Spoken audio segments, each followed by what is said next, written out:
Good day. I will be talking about the United Nations Global Compact on Migration and Canada and Sweden.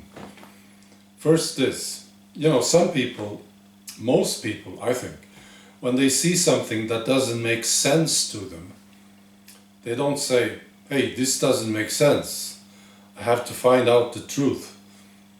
Instead, they explain this thing to themselves in their heads.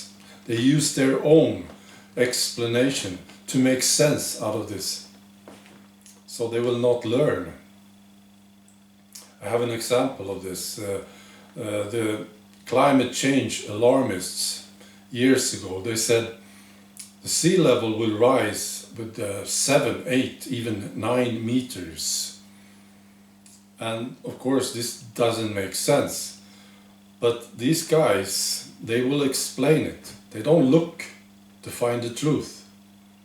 And then when the sea level didn't rise at all, they don't say, hey, why did they say this? Who are these people? Why are they doing this? Why do they lie? They just explain it to themselves, using some stupid explanation. Others don't do this. They see something and they say, this is so weird, I have to find out the truth. So they go look for themselves, you see. It's a good quality. I see it often on my channel. Subscribers ask me questions about Sweden. So they have watched this sensationalist YouTuber who claims something about Sweden, something outrageous, And then this subscriber asks me, is this really true? This is so strange. So, yeah, it's a very good quality. So now, Canada and Sweden. This is fantastic, actually.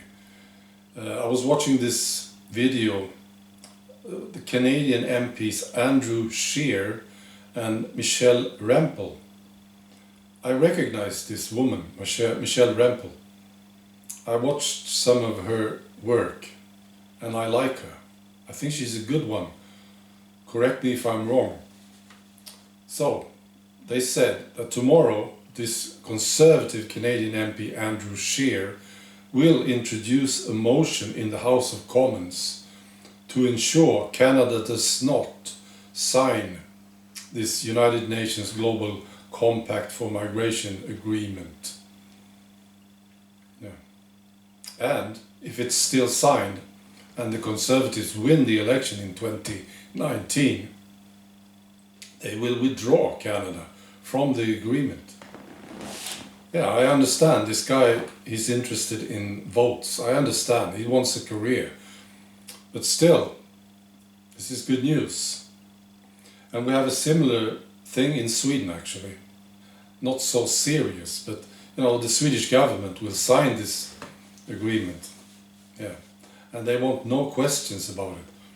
But now, the Swedish Moderate Party, which is the second biggest party in Sweden, they demand a report from the government on what consequences signing this agreement will have for Sweden.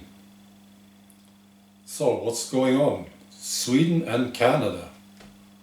Well, I can tell you what's happening here. It's alternative media, that's what's happening. It's pressure. Yeah, and they understand. People don't like it. That's what's happening.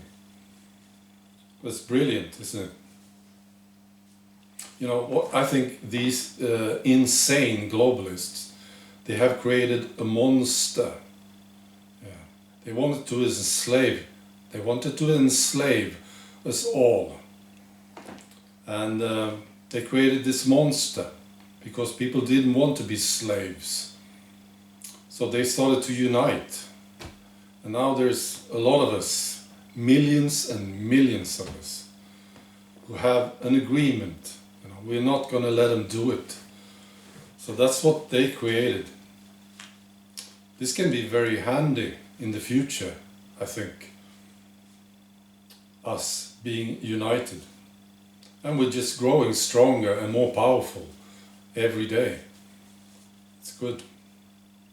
I was watching a very amusing debate on Swedish TV a couple of days ago. There were some lefties in the studio, and they were so concerned about this. You know, they didn't understand why the far right was so strong on alternative media. They were upset about it. And they didn't like it. And I can tell you guys why. Because you guys control mainstream media. That's why. And you wouldn't survive very well in alternative media, because in mainstream media you can lie all you want, you see. In alternative media it doesn't work, because people will check up on you and you won't survive. That's why the far right is so strong on alternative media. So there you go. You're welcome, lefties. That's the answer. All right, that's it. Bye.